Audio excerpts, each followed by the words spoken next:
অনাকাঙ্ক্ষিত। তো আমার কাছে আমরা যেভাবে দেখি আর কি, যে মুসলিম বিশ্বে যখন কোনো দেশ আক্রমণ করে তখন এটা জাতিসংঘ এটা খুব হাইলাইট করে দেখে। এদের কাছে এটা কোনো গুরুত্বই থাকে না জাতিসংঘের কাছে, যে মুসলমান কোনো বিশ্ববিদ্যালয় যখন আক্রমণ করে। তো যখন যে ইসরায়েল আর ফিলিস্তিন বা অন্য কোনো একটা মুসলিম দেশ অন্য একটা কোনো দেশের ভিতরে একটু ছোটোখাটো এই বিষয়গুলা জাতিসংঘ অনেক বড় আকার করে এগুলো দেখে। তো জাতিসংঘ এখানে অনেকটা পক্ষপাতিত্ব করে আমি মনে করি। সর্বোচ্চ ধর্মীয় নেতা আয়াতুল্লাহ আলী খামেনি, জি। ওনার নিহতের খবর, ওনারই সহধর্মিনী নিহতের খবর আমরা শুনতে পাচ্ছি। তো উনি যদি সত্যি মারা গিয়ে থাকে, আমাদের মুসলমানদের উপরে কি ধরনের ক্ষতির প্রভাব পড়তে পারে বলে মনে হচ্ছে? যেহেতু তিনি একজন শ্রেষ্ঠ ধর্মীয় নেতা ছিলেন, কারণ এরকম অন্য কোনো বিশ্বের নেতা, অন্য কোনো দেশের নেতা কিন্তু এইভাবে সিংহের মতো দাঁড়াতে পারেনি, যেটা আয়াতুল্লাহ আলী খামেনি দাঁড়িয়েছিলেন। জি। এটা আপনি কিভাবে দেখেন?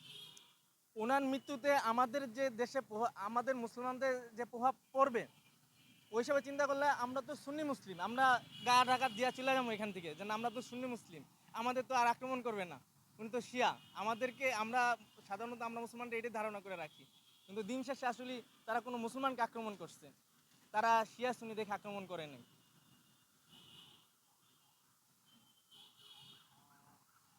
আচ্ছা, আপনি আপনার মাদ্রাসার বিষয়ে কিছু বলতে বলছিলেন, একটু বলেন। ও, এটা কি আর আচ্ছা। আমি যখন হাফিজখানায় পড়তাম, তো আমাদের শিক্ষক আমাদেরকে বলতেন যে এই যে শিয়া, এর হচ্ছে গিয়া ইহুদিদের দালাল, আমেরিকার দালাল, এজেন্ট, তারা হচ্ছে এজেন্ট বাস্তবায়ন করে। এরা মূলত প্রকৃতপক্ষে মুসলমান না, প্রকৃতপক্ষে মুসলমান হচ্ছে আমরা যারা সুন্নি মুসলিম, যারা কওমি অঙ্গনের পড়াশোনা করি। কিন্তু আমি এখন বুঝতে পারতেছি যে আসলে তারাই মূলত প্রকৃত মুসলিম।